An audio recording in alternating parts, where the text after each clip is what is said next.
Buat yang punya budget 3 jutaan dan kalian lagi cari handphone 5G untuk dipakai di dalam jangka waktu panjang, kalian lagi pertimbangin kedua handphone ini, tonton dulu sampai habis.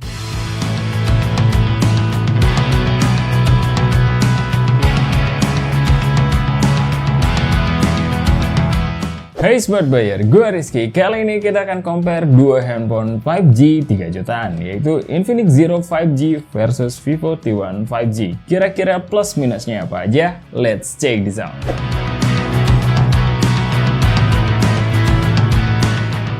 FYI, untuk SRP-nya, saat video ini diambil, Infinix Zero 5G untuk varian 8/128GB ada di 3,6 juta kurang 1000 dan stoknya goib. Kalau di reseller start dari 3,5 jutaan sampai 3,6 jutaan. Kalau untuk Vivo T1 5G varian 8/128GB, SRP-nya ada di 3,4 juta kurang 1000 dan di reseller startnya dari 3,1 jutaan. Lanjut kita ngomongin desain kedua handphone ini. Secara looks ada perbedaan yang cukup signifikan. Walau body material kedua handphone ini sama-sama menggunakan plastik tapi beda finishing, dimana Infinix Zero 5G berfinishing glossy dan lumayan magnet dengan bekas sidik jari. Kalau Vivo T1 5G berfinishing doff dan lumayan tahan terhadap bekas sidik jari. Desain pinggirnya juga berbeda, Infinix membulat sedangkan Vivo mengotak. Kalau untuk frame kameranya lagi-lagi berbeda, Infinix Zero 5G kayak nggak ada frame jadi langsung nyatu sama body, tapi kalau kita rasain kayak di cover dengan bodinya. Untuk kameranya sendiri ada 3 lensa disusun vertikal dan ada 2 flash yang peletakannya ada di sisi kanannya. Kalau Vivo T1 5G dengan 2 lensa besar dan 1 lensa kecil dan ada flash juga di sampingnya dibungkus oleh frame yang cukup bumpy. Pindah ke sisi depan ada perbedaan luas layar di mana Infinix Zero 5G di 6,78 inch sedangkan di Vivo T1 5G ada di 6,58 inch. Dan perbedaan yang paling mencolok ada di desain kamera depannya karena Infinix menggunakan desain punch hole sedangkan di Vivo T1 5G masih menggunakan water drop. Untuk bezel kedua handphone ini nggak bisa dibilang tipis apalagi di bagian dagu, dan untuk perlindungan layarnya kedua handphone ini kita tidak menemukan informasi apapun, tapi keduanya sudah dilengkapi anti gores. Cuma Infinix Zero 5G belum terpasang sedangkan Vivo T1 5G sudah terpasang. Feel pegang kedua handphone ini sangat berbeda, nggak bisa dibilang beda jauh tapi tetap terasa overwhelmed di Infinix. Dan ini tergambar dari beratnya, dimana Infinix Zero 5G di 200 gram sedangkan di Vivo T1 5G ada di 188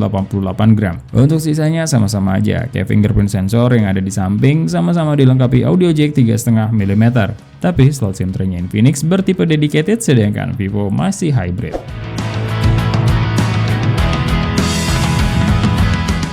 Kalau dari segi display ada perbedaan yang lumayan terasa, di mana Infinix Zero 5G menggunakan panel IPS LTPS beresolusi Full HD Plus dengan refresh rate di 120Hz, sedangkan Vivo T1 5G panelnya IPS LCD dengan resolusi Full HD Plus tapi refresh rate-nya cuma di 60Hz. Saat kita bandingkan untuk memutar video HDR, hasil tone warna kedua handphone ini adalah yang terpucat dari kelasnya. Tapi kalau dua handphone ini disandingkan, ya emang setara aja. Kayaknya sih tukang kalibrasinya dari tempat yang sama, pucat banget. Kalau di non HDR sih masih lumayan, tapi emang tetap lari lah dari warna aslinya. Kalau untuk scrolling menu dan penggunaan media sosial baru deh Infinix menang karena refresh rate-nya udah di 120Hz. Saat kita tes di controllable area-nya Antutu, semua area layar kedua handphone ini bisa diakses dan gak ada masalah berarti. Untuk dukungan sentuhannya, Infinix Zero 5G cuma di 5 jari dan Vivo T1 5G ada di 10 jari. Dan waktu pas kita rapid touch, keduanya punya potensi touch delay, tapi Infinix masih lebih responsif. Untuk speakernya keduanya sama-sama masih menggunakan mono speaker, jadi kedua handphone ini cukup pelit lah untuk speakernya. Karakter speaker Infinix Zero 5G suaranya bright dan untuk vokal dan treble sangat menonjol. Kalau untuk bass mid-nya agak lebih tenggelam. Kalau Vivo T1 5G agak punchy di treble tapi nggak sampai nenggalamin bass mid dan vokalnya, yang masih terasa lumayan pas lah dengan clarity yang cukup bagus. Tapi ya gitulah, karena kedua handphone ini sama-sama mono jadi kurang seimbang antara kiri dan kanannya.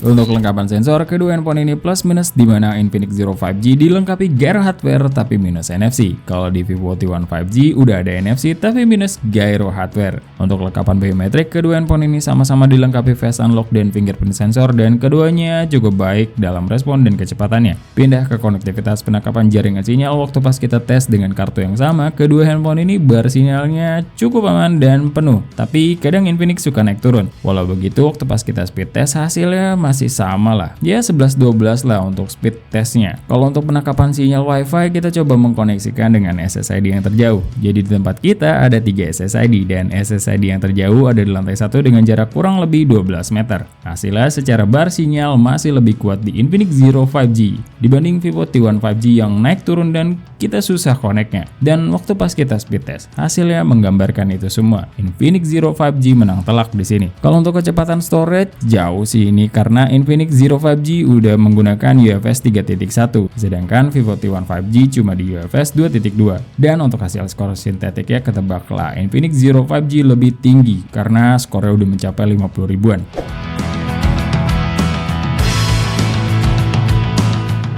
Dua HP ini sama-sama membawa triple kamera dengan setup yang berbeda. Infinix Zero 5G di 48 megapiksel kamera utama, 2 megapiksel lensa makro, dan 13 megapiksel lensa tele. Sedangkan untuk kamera selfie-nya beresolusi 16 megapiksel. Kalau di Vivo T1 5G 50 megapiksel di kamera utama, 2 megapiksel lensa makro, dan 2 megapiksel depth sensor. Kalau untuk kamera selfie-nya beresolusi 16 megapiksel. Pada settingan auto, tone warna kedua handphone ini benar-benar bertolak belakang, di mana Infinix Zero 5G cenderung hangat tapi flat dan minim processing, cuma exposure-nya agak tinggi. Kalau di Vivo T1 5G full processing terutama di saturasi dan vibrance, tapi itu kalau di luar ruangan. Di dalam ruangan dengan lampu malah kebalik. Jadi Infinix Zero 5G yang agak over processing bahkan sampai bisa ngerubah ambience aslinya. Kalau di Vivo T1 5G malah lebih flat banget, bahkan glare-nya lumayan kerasa. Detail 11-12 tapi di banyak kondisi masih lebih baik di Vivo T1 5G. Dan untuk dynamic range-nya lebih baik di Vivo T1 5G.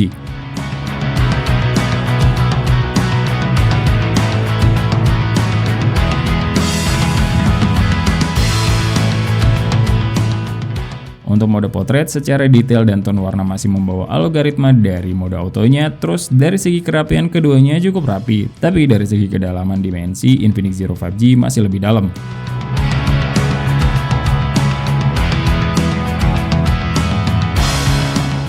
Untuk kondisi low light keduanya sama-sama menghasilkan noise yang cukup kelihatan dan detailnya lebih turun.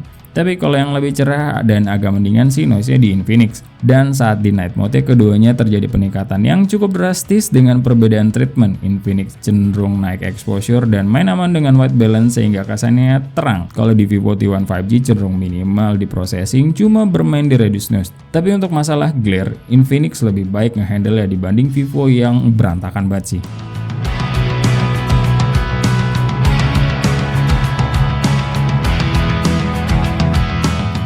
Untuk hasil kamera depannya, skin tone kita di Infinix Zero 5G jadi cerah banget dengan detail yang halus. Kalau di Vivo T1 5G agak kemerahan tapi lumayan mendekati natural dengan detail yang cukup baik. Di mode portrait, tone warnanya sih masih sama-sama aja dengan mode auto. Keduanya cenderung gak rapi, tapi masih lebih mending di Infinix Zero 5G. Nah, kalau untuk kedalamannya sekarang lebih deep di Vivo T1 5G. Dan untuk urusan backlight dan HDR, Vivo T1 5G lebih luas. Di perekaman kamera belakangnya, Infinix punya mode perekaman di 4K 30fps sedangkan Vivo nggak ada. Dan kita baru bisa adu di 1080p 60fps, dimana keduanya belum menggunakan IPS, jadi hasilnya nggak stabil. Secara warna sih beda tipis, lebih hangat sedikit di Vivo tapi detail lebih baik di Infinix. Untuk perekaman kamera belakangnya di 1080p 30fps, Infinix lebih superior karena dilengkapi IPS. Di mana Vivo masih belum. Udah pasti Vivo hasilnya goncang kalau dibawa jalan. Detail lebih baik di Infinix dan HDR-nya 11-12. Di kamera depannya keduanya sama-sama bisa merekam di 1080p 30fps dengan IPS yang hasilnya Infinix Zero 5G skin tone kita cerah banget dengan detail yang lumayan, dan Vivo T1 5G skin tone kita agak kemerahan dan lebih mendekati natural. Tapi Vivo lebih goyang karena nggak punya IPS.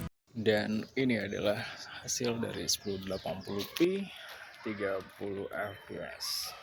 Infinix Zero 5G dan Vivo T1 5G.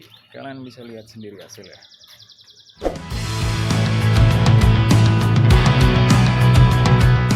Kedua handphone ini membawa setup yang berbeda, di mana Infinix Zero 5G dibekali MediaTek Dimensity 900, RAM-nya 8GB, LPDDR5 dan storage-nya di 128GB UFS 3.1 dengan XOS 10 yang berbasis Android 12. Sedangkan di Vivo T1 5G menggunakan chipset MediaTek Dimensity 810, RAM yang kita punya 8GB dan storage-nya di 128GB dengan Fantato S12 yang berbasis Android 12. Idealnya sih Vivo bakalan kalah sih dalam speed test. Pertama-tama kita coba speed test dulu dengan 10 aplikasi, 3 game dan 7 aplikasi ringan, diantaranya Call of Duty Mobile.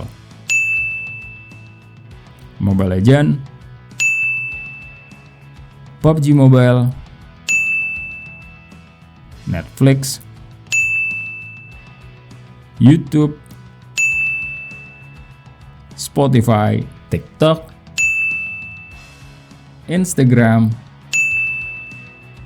Play Store, dan Google Chrome.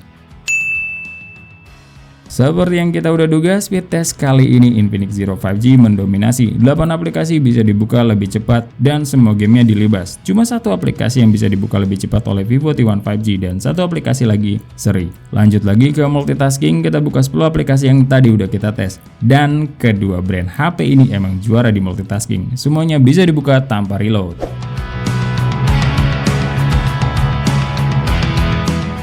Kedua HP ini dibekali baterai di 5000 mAh dan untuk SoC kedua HP ini cukup berbeda, di mana pada pengetesan benchmark PCMark Infinix Zero 5G cuma di 8 jam 6 menitan dan di Vivo T1 5G tembus di 10 jam 43 menitan. Kalau bicara pengecasannya, kepala chargernya Infinix di 33 Watt dan Vivo cuma di 18 Watt. Untuk pengecasannya dari 3-100%, Infinix Zero 5G ada di 1 jam 31 menitan dan Vivo T1 5G dari 4-100% ada di 1 jam 50 menitan. Sebelum masuk ke gaming test, kedua handphone ini kita setting refresh rate-nya sama-sama di 60Hz, brightness-nya di 80% dengan speaker yang full biar bebannya setara. Terus kita tes dulu skor Antutunya. Hasilnya, Infinix selesai terlebih dahulu dengan skor 479 ribuan dan Vivo menyusul setelahnya dengan skor di 367 ribuan. Masuk ke game pertama yaitu Genshin Impact dengan settingan low 60 fps aja. Dan hasilnya keduanya sudah sama-sama lancar, tapi kalau yang lebih lancar jelas di Infinix karena terasa lebih smooth dan lebih enak lah dimainkan. Setelah bermain selama 30 menit, konsumsi baterai di Infinix Zero 5G ada di 10% dan suhunya sendiri ada di 45 derajatan paling tinggi. Sedangkan di Vivo T1 5G konsumsi baterainya ada di 8% dengan suhu tertingginya ada di 44 derajatan paling tinggi. Game kedua yang akan kita coba yaitu Call of Duty Mobile, kita main di settingan berbeda, di mana Infinix Zero 5G bisa main di low max dan Vivo T1 5G mentok di medium high, dan kita main di kedua settingan berbeda tersebut ya. Untuk keduanya dalam kestabilan FPS masih sama-sama stabil. Feel sentuh layarnya keduanya lebih responsif di Infinix, dan di game CODM ini secara optimasi lebih unggul di Infinix. Ya wajar lah karena secara chipset lebih tinggi. Setelah bermain selama 30 menit, konsumsi baterainya di Infinix Zero 5G ada di 8% dan suhu tertingginya ada di 46 derajatan. Kalau di Vivo T1 5G konsumsi baterainya ada di 7% dan suhu tertingginya ada di 41 derajatan. Wajar lah ya karena settingannya di Vivo lebih rendah. Untuk game ketiga kita main PUBG Mobile dengan settingan berbeda lagi, di mana Infinix Zero 5G sudah bisa di smooth extreme dan di Vivo T1 5G mentoknya di balance ultra. Untuk feel-nya udah sama-sama enak dengan FPS yang ke-maintain dari awal sampai akhir tanpa ada frame drop. Dan balik lagi di game tembak-tembakan kayak gini, FPS lebih utama untuk kompetitif, jadi Infinix Zero 5G lebih optimal. Setelah bermain selama 30 menit, konsumsi baterai di Infinix Zero 5G ada di 9% dan suhu tertingginya ada di 44 derajatan paling tinggi. Kalau di Vivo T1 5G, konsumsi baterainya ada di 7% dengan suhu tertingginya mencapai 42 derajatan. Untuk game terakhir, kita akan mainkan Mobile Legends dengan settingan yang berbeda, di mana Infinix Zero 5G sudah bisa di high ultra frame rate. Dan di Vivo cuma di grafik high dengan frame rate high. Jadi lagi-lagi kita main dengan settingan yang berbeda. Untuk settingan ini keduanya udah bisa deliver game ini cukup baik, terutama Vivo yang kentengan menurut kita. Harusnya bisa lebih dari ini. Walau begitu, Infinix yang menahan beban yang lebih berat karena FPS-nya lebih tinggi masih bisa deliver dengan baik tanpa ada drop-drop yang berarti. Walau kita taruh tesnya terakhir, lagi-lagi Infinix Zero 5G emang lebih optimal di sini daripada Vivo T1 5G. Setelah bermain selama 30 menit, konsumsi baterainya di Infinix Zero 5G ada di 10% dengan suhu tertingginya ada di 49 derajatan. Kalau di Vivo T1 5G, konsumsi baterainya ada di 7% dengan suhu tertingginya cuma di 40 derajatan. Dengan tes ini kita bisa bilang ada power, ada suhu yang dikorbankan. Setelah kalian lihat perbandingan yang tadi kita lakuin, mudah-mudahan ini bisa ngebantu kalian ya. Plus minusnya sih menurut kita cukup terasa. Simpelnya kayak gini, Infinix Zero 5G ini fokus banget di gaming. Bahkan untuk suhu HP-nya menurut kita sih cukup panas ya. Kalau di Vivo T1 5G mencoba untuk menjadi handphone daily use dan easy to use. Tapi nggak cupu-cupu amat juga sih buat gaming. Cuma nggak kenceng-kenceng juga. Impact-nya secara suhu jadi lebih adem. Dan untuk hasil kamera dan videonya balik lagi ke selera kalian. Karena nggak ada yang salah dengan masalah selera. Dan segitu dulu dari kita, karena tugas kita cuma ngetes, lagi-lagi keputusan di tangan kalian. Thank you for watching. Sebelum pamit, ingat, research before you buy and be smart buyer. See ya!